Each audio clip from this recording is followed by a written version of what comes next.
புறநகரில் பேருந்து நிலையம் அமைக்க வேண்டும் என்பது பல ஆண்டுகளாக மக்களுடைய கோரிக்கையாக இருந்தன.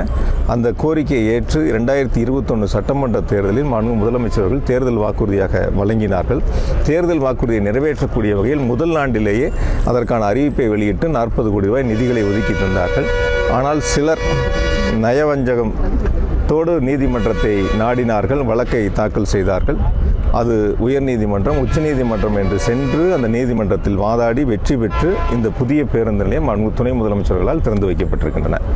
எனவே ஒரு திட்டங்கள் அரசு கொடுத்து முதலமைச்சர்கள் அதற்கான நிதிகளை கொடுத்து நாம் செயல்படுத்த நினைக்கின்ற பொழுது சிலர் மக்கள் மீது அக்கறை இல்லாதவர்கள், மக்களுக்கு எதிராக செயல்படக்கூடியவர்கள், மக்களுக்கு எந்த நன்மையும் கரூர் மாவட்டத்தில் கிடைத்துவிடக்கூடாது என்று குறுகிய மனப்பான்மையோடு இருக்கக்கூடியவர்கள், அவர்கள் ஆட்சி பொறுப்பில் இருந்த பொழுது மக்களுக்கு எதையும் செய்யாதவர்கள் இப்பொழுது நடந்துவிடக்கூடாது என்பதற்காக தொடர்ந்து ஒவ்வொரு திட்டங்களையும் நீதிமன்றத்திற்கு சென்று தடையாணை பெறுவது, அதற்கு பிறகு நாங்கள் நீதிமன்றத்தில் வாதாடி போராடி வெற்றி பெறுவது. இப்படி தான் மாவட்ட மைய நூலகம் திருவள்ளூர் விளையாட்டு மைதானத்தில் ஏறத்தாழ 7 கோடி ரூபாய்க்கு கட்டப்பட்டு வருகின்றன.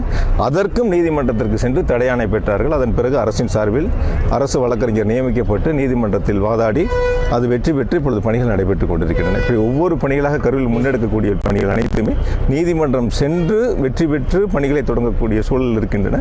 வரக்கூடிய ஆண்டுகளில் இன்னும் சிறப்பு திட்டங்கள் சிறப்பாக நடைபெற இருக்கின்றன. அந்த மாதிரி இல்லை, அந்த மாதிரி இடம் இல்லை. இல்லை,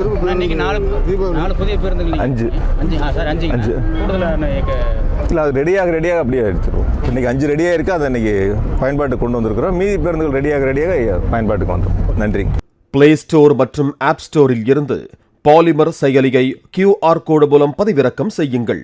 செய்திகளை உடனுக்குடன் பெறுங்கள்.